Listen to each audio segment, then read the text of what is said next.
Huwag ka na pumunta ng 7-Eleven. Dito ka na lang sa akin. Mamahalin kita 24/7.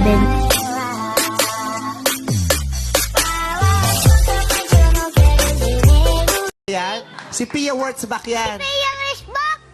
Papa! So anong Teka lang.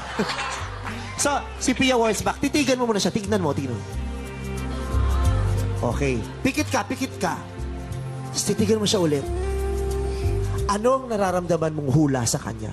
Hula ako sa kanya, magiging nanay ko na yan. Kasi, Papa, nagawa mo na kasi ang bagay mo eh! Mahal, may tanong ako. What if naging kuto ako sa buhok mo? Huwag mo sabihin yan, mahal ko. Hindi, what if nga naging kuto ako? Ayoko mo. Hindi, mahal, ano lang? Ayoko. Ayoko Hindi ako magiging kuto.